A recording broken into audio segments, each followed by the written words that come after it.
Hey, welcome to Money Talk. We're going to be talking about inflation today. And inflation is a huge concern because of our national debt exploding. Economists are saying that we're in completely uncharted territory. And because of this, we can really expect inflation to be a big concern going forward.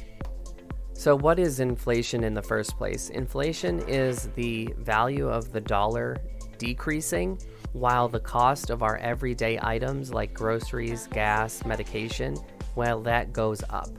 The reason why the cost of these services go up, it's because the companies actually need to do that in order to make the same amount of profits that they did prior to the current economic situation. So for example, one of the big changes right now is consumers are buying less gasoline because they're driving less. So the gas companies are making less money. So what they're going to do to make up for that difference is they're going to charge more money for the gasoline. And what that does is it makes you have to spend more money to get the same amount of gasoline that you bought prior to the inflation.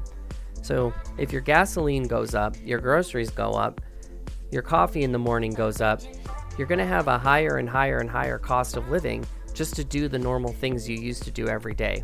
So what I'm going to do is I'm first going to talk about some examples of inflation, and then I'm going to talk about some things you can do in order to avoid getting the bag when it comes to our future financial environment in this country. I actually have a little bit of a diagram here to show you. Not to bore you, but I think this is extremely important to understand for you and your family. So in this diagram, it shows that a cup of coffee went up since 1970. So if you look, in 1970, it was 25 cents for a cup of coffee.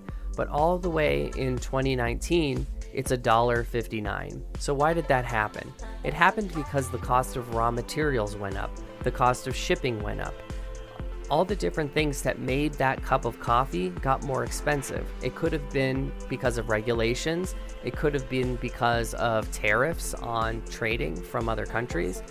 But nonetheless, your coffee is going to be more expensive. And it doesn't stop there. I have another example.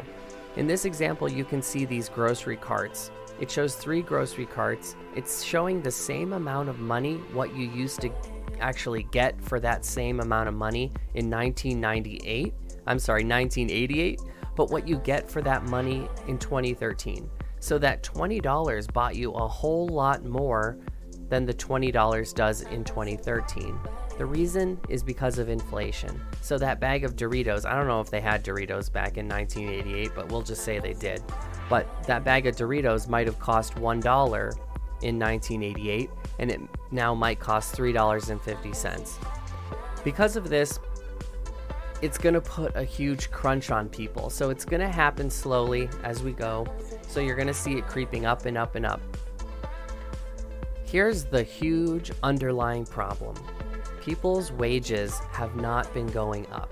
So as inflation goes up, if people aren't getting a raise at their job, like maybe a cost of living wage increase, those types of things, and I don't blame these companies. These companies have more and more costs associated with just being in business.